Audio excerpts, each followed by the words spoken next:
Hi, my name is Mark Houston, and welcome to this next episode of My First Concert.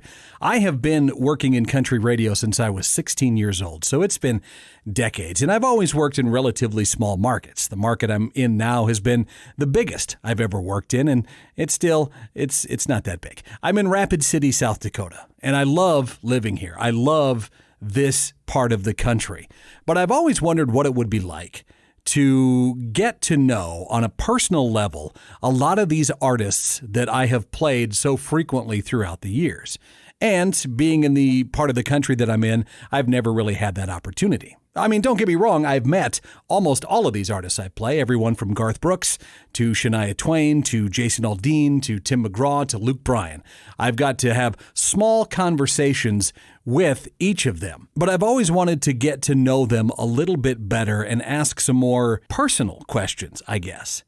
I finally have that opportunity in Chancey Williams. Chancey was born and raised in Wyoming, and his career has taken off over the last 5 to 6 years that I have had the opportunity to get to know him. Being the opening act for the NFR, going on tour with artists like Toby Keith and Cody Johnson and Aaron Watson, and really making a big name for himself all over the country. Just recently, he and his band got to play the Ryman down in Nashville. So now I finally get the opportunity to ask all of these stupid questions that I've always wanted to do, and Chancey, being just the unbelievable stand-up guy that he is, tolerates me every step of the way. So Chancey, thank you so much for being on my podcast, My First Concert.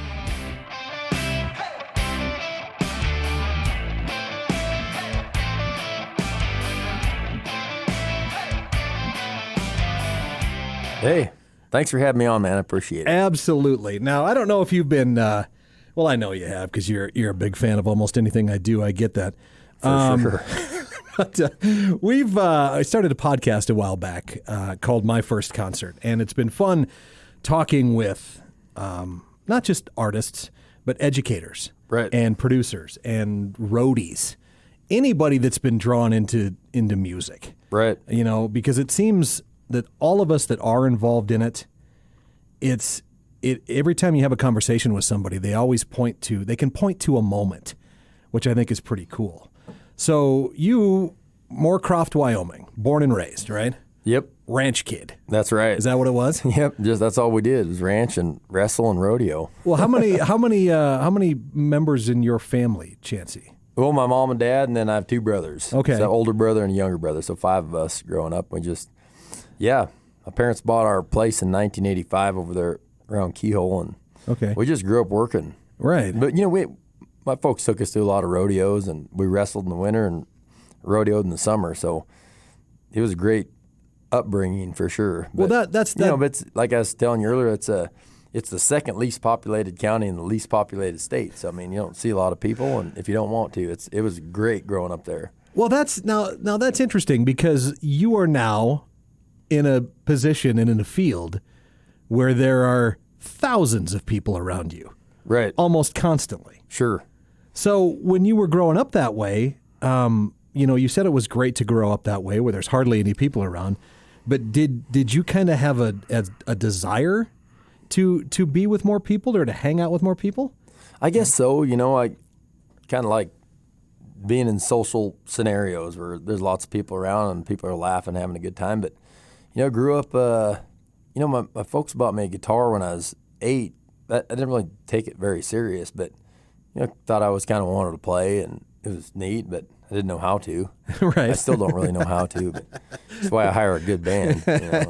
Well, what about your brothers? Your mom gave you a guitar. Did they give one to your brothers too? No, Charlie took piano lessons a little bit, but okay, maybe for like a short bit. Sure. And then Chase never really was in music, but my granddad had a band for 30 years, and so like my mom's dad had played forever and had a band, and was successful in the region.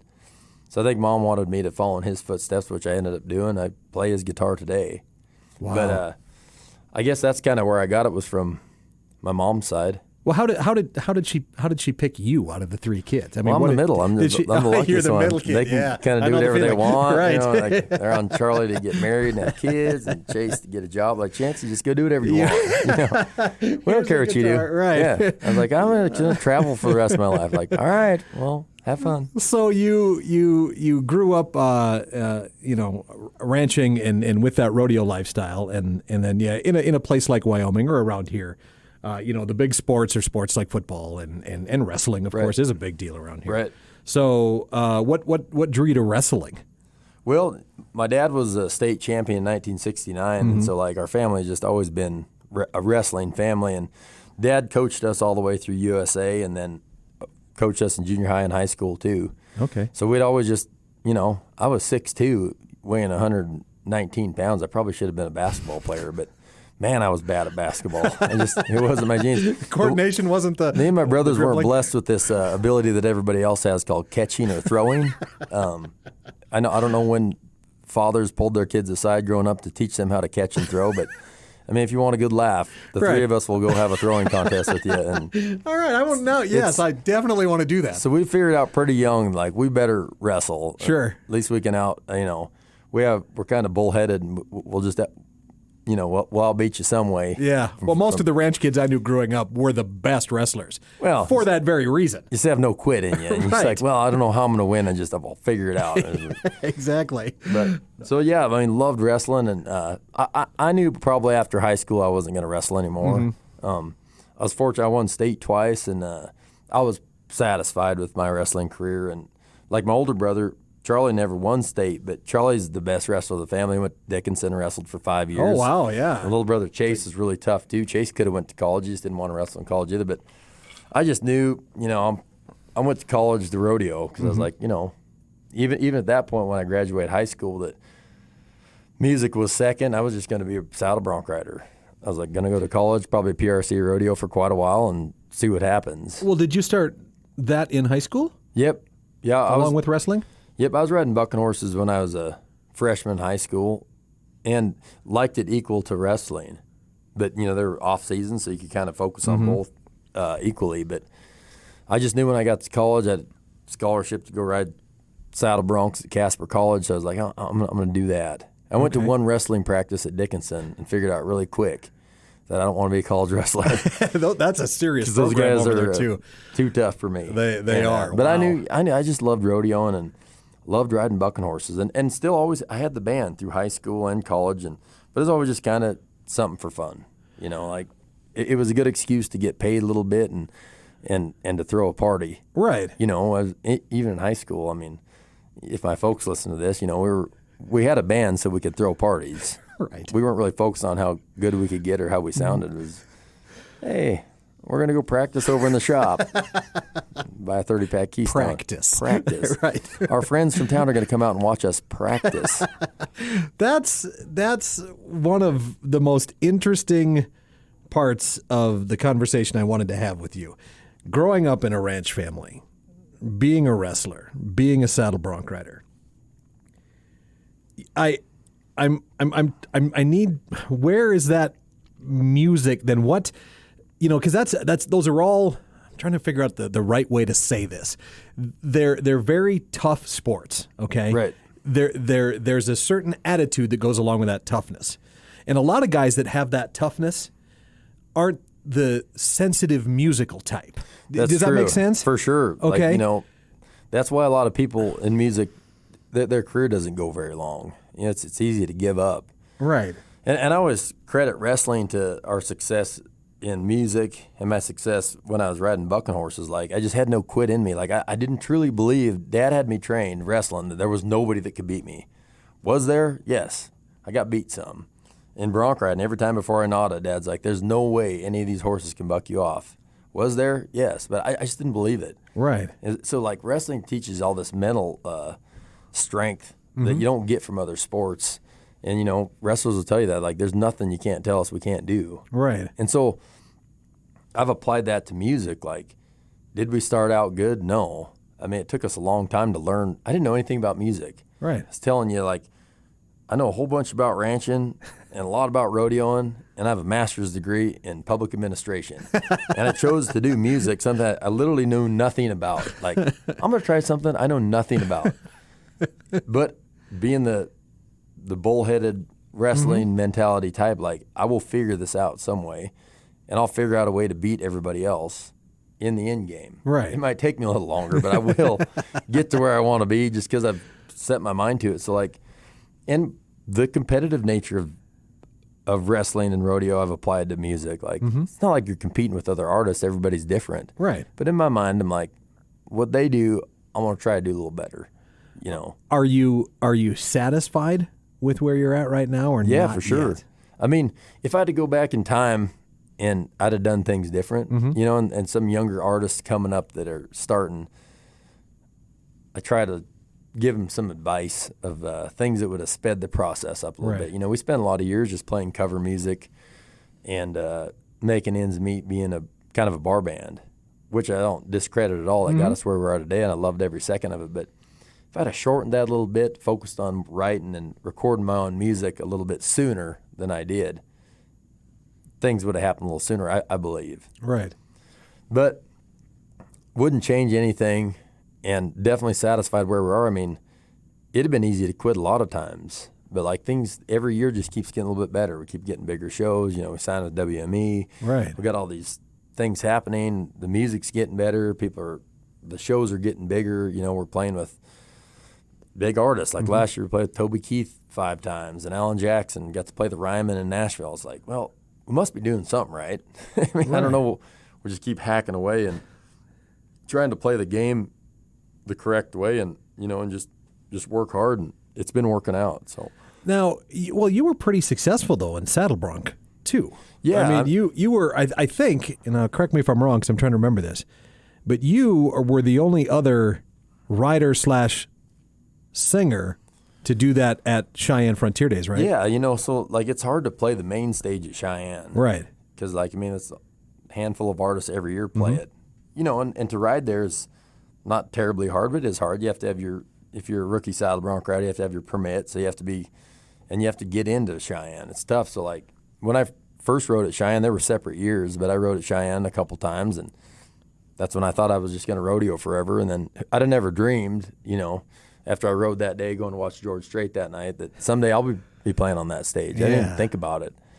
So, yeah, I mean, does part of me think if I'd have stayed with rodeo, I'd been more successful? I think so. I mean, just because of my grit. You know? Like same thing. I'd have found a way to beat them. I think, you know, but like I went to the high school national finals when I was a senior, and then made the college national finals twice, which is not super easy to do. Oh, no, of course not. Especially in this neck of the woods, you know, with like all the South Dakota saddle bronc riders and Montana and Wyoming saddle bronc riders. It's tough. It is. So, and then after that is when I kind of just chose to do music after college. But I think, you know, if I'd have stayed with it, some of my friends that had made the NFR, I was competitive with. Right. So in my mind, I'm saying like, well, if I'd have stuck with it, traveled with those guys, maybe I'd have been to the NFR a few times, my own self. But I decided after college, like, I was kind of doing everything. I was picking up rodeos, I was riding bucking horses, I was singing after the shows, I was doing too much. It was like, my dad said, he's like, just pick one you want to do and do it really good. So I weighed all my options and chose music because, you know, I knew the rodeo career would end. Right. And you can be a picket man forever if you want, just for fun. It doesn't pay great, but it's a great, fun thing to do. And music, I was looking at guys like Merle Haggard and Willie Nelson. They're playing until they're 80. Oh, exactly. So like, I can sing a long time. Maybe I'll start that. And your body will thank you for it as well. Exactly. And I knew I couldn't wait to pursue music till I was ready to be done rodeoing, because that's, you know, it had been too much of a gap. So I was like, I'm just going to hang up my spurs. I didn't mean to say that. I just kind of, you know, it's kind of true. I was like, yeah, I'm just going to. Well, but you've played the NFR. Yeah. Musically, of course. We played, you were still there. We were in front of the yellow buck and chutes 4 times. Like, in a way, like Dad said, he's like, you made the NFR 4 times in a different way. Yeah, and we exactly. did, you know, like, would I like to ride bucking horses there? For sure. But, like, it didn't happen, and I chose this path. Yeah. So, like, be happy with, hey, I get to play a song in the dirt in front of the yellow buck and shoots. So I mean, the feeling there still that had to be pretty overwhelming. The first time you did when you stood out there, it was great. You know, I remember when they first called us, like, man, it's one song, but I was like, I don't care. Like, we're excited. Oh, that's all it was just the first time? Just opening ceremony, one song. Yeah. That's I mean, it does speak to your determination, obviously. You're on the road. God, how many days a year are you guys out? It depends. I mean, it's hard to think before COVID. You know, we try to do 100 play days a year, which just puts you on the road 175 days a year or more. It just kind of depends. Back when we were a bar band, we were doing 220 days a year because you get those stints of like 5 nights at a club and then turn around and do 5 nights at a club and then 9 days at Cheyenne and then, 10 days at Raleigh. Right. So, like, those start to add up. But now we're, doing the actual artist thing. You do one-offs everywhere. So, like, it's less dates, but you make more money. Who'd ever told me that? so somebody told me that 15 years ago. Like, play less, you make more. I'm like, what? Wow. Don't follow. I like that. Right. It's not like any other job. But. Well, in the whole point of this podcast is, when we have conversations with guys like you, it always does come around, and it's, and you said it too earlier that almost to a person that we've talked to, especially people that play guitars, there was either just, well, there was one in the house and I went over and grabbed it, or somebody in my family gave me the guitar and I started. Right. I think that's super, super interesting that what if they would have given you anything else? What if they would have given you a stand-up bass? What if they would have given you would you have been as interested? Box. Right, exactly. Man, I don't know. Chicks don't really dig a guy playing a squeeze box, I guess. Well, you've been the first one so far that's been honest about the women, all right? You've been the first one and I appreciate that. That's why everybody starts playing music. Exactly. I mean, if it wasn't for guitar, I may have never even talked to a girl at this point. I mean, so I'm very fortunate that I play guitar barely. Thank God for that guitar. Yes. Been fortunate. Now, do you remember the very first concert you went to where when it was done or while it was happening, you were just beside yourself, for lack of a better term, that you were like, this, I want to do this. I want to for sure, be there. And so the first 5 concerts I went to were all Chris Ledoux concerts, just because of the rodeo world. Of course, there you go. He played at the high school finals in Gillette. We lived in Moorcroft, so we all went over. But like I said, growing up in Moorcroft, you're kind of sheltered to concerts. I mean, Rapid had a lot of concerts and stuff, but we never come over for those. Right. So watching Chris is like it was really neat. And knowing that he was just a cowboy from Wyoming, a rodeo cowboy from Wyoming, like, man, I think I could do that too. That's how he started. Exactly. And and Dad and Chris grew up going to college, and that we're friends. So and we were friends. Oh, I didn't know that. That's cool. Yeah, they both went to Casper College, and they were a couple years apart in age. But the Ledoux family and our family knew each other growing up. I was good friends with Will and Bo and Cindy and Ned and Clay some, but they were a bit older. And Ned probably the best now. Right. But all growing up, when I had the band, get compared to Chris a lot. And I never really wanted to, even though I loved it, I didn't really want that because, there's only one Chris Ledoux. All these interviews over the years, I try to dodge the Chris questions because, it's easy we're similar, both rodeo guys from Wyoming. Right. And there's only been a couple. So it's but Ned's out doing his thing. I was like, man, that's Ned's department. Ned looks and sounds like Chris, but there's no way to deny where I got my inspiration when I was young to start was definitely Chris Ledoux, and George Strait. I'll always remember there was that commercial during the NFL where George Strait was sitting on the porch with his dog playing Check Yes or No, and I just seen it the other day on TikTok, and I was like, that's what actually started me playing. Really? Every week or every night of the NFL, all 10 nights, they'd run that commercial so much of George Strait singing Check Yes or No on this porch with this dog. And I was like, man, I really want to play guitar because that's cool. Yeah. But the first concert, it was Chris, but I would say George Strait had definitely a huge impact in it too, just of also another cowboy that sings. Exactly. Man, I could do that, I think. And it is kind of that what you do is kind of a rare breed right now, really. I mean, if you want to go to contemporary country music, obviously the production and the whole. I mean, it's a process. It is. It's a conveyor belt in some instances, and what you're doing, kind of more towards what a lot of that. I don't like the term red dirt, but everybody knows what it means. Right. Right. You kind of lean, I think, a little more in that direction, sort of. But those guys too. It don't seem to have the background. It's a funny business. I mean, for sure. And like, we get lumped with the red dirt guys a lot, but we're not red dirt. No. And we play with the Nashville guys a lot, like Parker and stuff. We're not really Nashville. I would say we're more Nashville than red dirt. Yes. And like we played Steamboat this year, and like the Texas scene is so protective of their guys. It's right. Like Texas all the way. Just ask them; they'll tell you. No kidding. And every song has the word Texas in it. And somewhere. I love those guys, but like we even played Steamboat this year, and they have the lineup of all the acts of this Red Dirt Festival. And it gets to us, it says Chancey Williams, Wyoming country. Like they had to like tell everybody these guys ain't from Texas, which I love. Right. Hey, I would have worn that like a badge of honor. It separates us, Right. And so like it's a funny business. There's these like, these pockets where are you Nashville? I was like, well, we're not really Nashville. We're not Florida Georgia Line. Are you Texas? Like, well, we're not really Casey Donahue. Right. We're kind of on our own island up here. We're Rocky Mountain country music.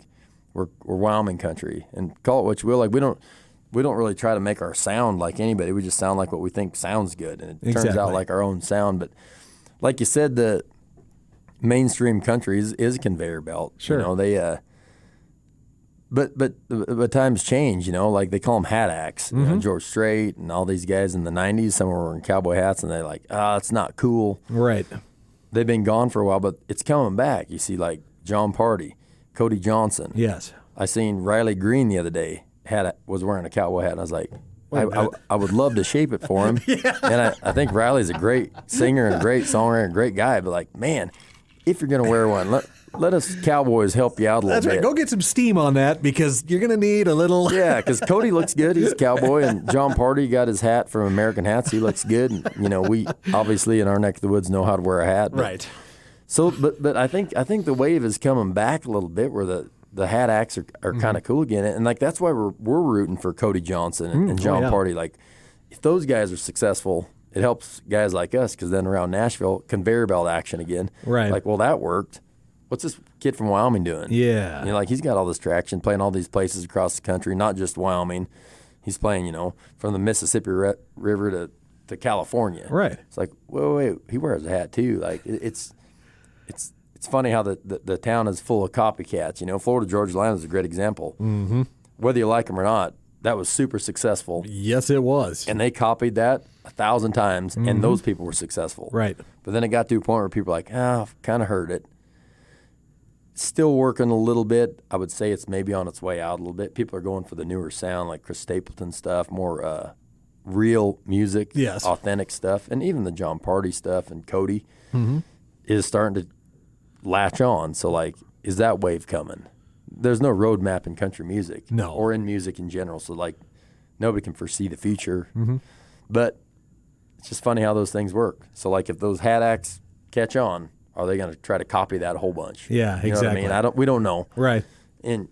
But even if it doesn't, do you care that much? I mean, we don't. Obviously, you would like to be Chris Stapleton-sized arenas, and sure. everything, but and like with that success comes, a lot of those acts that you think are real big, you hear them on country radio, like, man, they're stars. We're making a hell of a lot more money than a lot of those guys on country radio just because of the way the system works. Right. Those record labels pump in millions of dollars to get you a #1 single on country radio. That's not free money. Right, exactly. You got to pay that back. Right. So, like, that comes out of your touring money. So, I mean, like, do we have the nationwide notoriety that some of these other acts are getting? Not yet. If it comes, we would look at the deal and see if it fit us. Right. If not, like, no, we don't care. We're one of those acts that is selling hard tickets, selling merch. People are coming to our shows. We're making money across the nation, good money, without that stuff. So, like, at some point, the record labels, they're going to want a chunk of that. And then if you get big enough, you have the leverage to say, We'll see. It's at my terms. It's like Cody. Cody signed a great deal with Warner. Right. One that's never been signed before. It's like Cody still owns his masters. Like, they don't own Cody. Excellent. So, I mean, those deals pop up. I mean, obviously Cody Johnson had huge success because his streaming numbers were off the charts. So, like, it was a little undeniable. We come from an area of the country where a lot of people don't even know what streaming is, which is not it's true. It's not bad. We're just right. A lot of people are like, when's your new tape coming out? Well, they're for sale at the Coffee Cup in Moorcroft. You can get your cassette tapes there. But no, and like in Nashville standards, I was talking to some guys in Nashville last week that like technically we've made it. Mm-hmm. Like, you're making money. You have 10 people on salary on the road. Right. Playing full time. Like, there's not many Nashville guys that are actually doing that. And so, like, record deal would be cool if it was done right. Mm-hmm. And they get those young guys that just sign their life away. And, like, at the end of the day, you've never really made a career out of it. If you have one number one hit and don't follow it up, then you're kind of done. Mm-hmm. Hope you like doing something else. Right. We've built a career where, like I said, we've built this foundation of fans that are driving 4 to 8 hours to come see us, that are true fans that have been with us the whole way. So, like, they're in your corner rooting you on. Right. Because to them, the bigger we get, they can say, hey, we helped them get there. Yeah. Like we're the ones that helped Chancey and his guys get there. Yeah, and that makes the whole thing feel like a family. And they feel like they won it. Right. And that's where the Red Dirt thing's a little backwards to me, because like when Cody signs with Warner, the Texas fans like, oh, sell out. Or, it happened with Pat Green. Right. He was one of the biggest Texas guys that broke out and had nationwide success, and was like, oh, he sold out. I was like, you guys helped build him to that. Shouldn't you be proud and, like, yeah, put him on a pedestal man. and be like, man, look what we did. Look what we did as Yeah. fans. So, like, that's where, like, our neck of the woods, fans are like, man, we want to get you to the next level. What do we got to do? Right. We'll buy everything you put out. Right. And we've been fortunate to have that fan base that's true fans on social media, not like bot and likes or bot and stuff. Our numbers might not show what some Nashville guys show, but, like, I guarantee you we throw the same show in Colorado Springs, we get the same amount of people because ours are true fans. Right. So. Oh, absolutely. Yeah. Now, I told you this was a podcast, so you can swear on it. Oh, yeah. Well, shit. Yes. Oh, perfect. We are drinking whiskey. Now I got to put the little check mark on there that says explicit. Mm-hmm. That's what I wanted to do. So well, the single art for On the Tear is me smoking a cigarette. We had a couple of weeks ago, we were in one of the meetings here, and Dean's like, hey, I just want to show everybody the picture that we're going to use. And so then that was the whole controversy that was brought up as, well, he's smoking a cigarette. That's interesting. I don't know smoke. what we do. Right, exactly. You don't smoke. But it looks so cool. It does look cool. Kids, don't smoke. But God, it looks cool. I've tried to smoke for years just because of how damn cool it looks. Like the Marlboro Man, just holding a cigarette, you just look like a badass. You Everything do. hanging in your mouth, but like, God, it's disgusting. It's so gross. Like, I just can't. I can't wait for everybody to see that picture. It's fantastic. And I was worried about my parents. It's like, what's my mom going to think about this picture of me smoking? I'm half drunk in it. And show it to my mom. She's like, you look just like my dad, your grandpa, when he used to smoke and drink. Wow, And she's like, yeah. I love this. Because Granddad had a band. Of course, and would yeah. drink, and he used to smoke. And Mom loved it. I was like, send it. That's the one. I was like, that's the one we're using. Chancey, man, thank you so much for doing this. You and I have had a lot of conversations over the years anyway, but it's nice to just kind of get to know you a little bit more. For sure. Thanks for asking me sense. those questions. I mean, we never get to tell the story of, like, how we've made it. Exactly. I mean, in our minds made it. And granted, we're so competitive, it's not over. Like, we're still digging in. Like, we just had a meeting today with management and say, hey, we're not satisfied. Right. Even though, like, you could get complacent and be like, oh, we're doing good. Mm-hmm. We're not. Like, we want to be headlining the monument. Right. Like, what's next? Yes. And we see what Parker's doing. We see what Cody's doing and Party. Like, we want that. Right. We're not focused on guys that are doing the same thing as us, Mm-hmm. swinging for the fences. And what's rewarding to us is, at the end of the day, we know that nobody gave it to us. Exactly. So, like, yeah, has there been a lot of miles and a lot of time put into it, and it has been all the work in the world, versus, like, if I moved to Nashville and then 2 years got a record deal, would it mean as much? Hell no, it wouldn't. Mm-hmm. You know what I mean? So, like, at the end of the day, when somebody can say that, well, they had overnight success, like, sit down, friend. Right. Let me tell you some stories. Like, I know every piece of gear we own because I've used to set it up all the time. Yes. And like, it's super rewarding to see the success of the band and my crew is how much work they put in. Like, someday when it even gets bigger than it is now, we can say nobody gave us that. So it's fun to tell people that no matter where town you come from or how small, you can make shit happen. It just depends on how much work you want to put into it. Well, and that's what I hope people that will listen to this will take from a lot of it is it is hard work, and it is a little bit of luck. And if will you make it to be the world's ultimate superstar? Who knows? But are you happy doing it? Exactly. That's really like we the get people key. all the time. It's kind of the passive aggressive question that like, do you still like it? It's them being like, I'm super jealous of your job. Right. But do you like it? They want to hear some negativity. I'm like, well, let me see. I'm on the road with 9 of my best friends. Mm-hmm. We get to perform in front of thousands of people, and it's tour across the world. Yeah, I would say it's the best job in the world.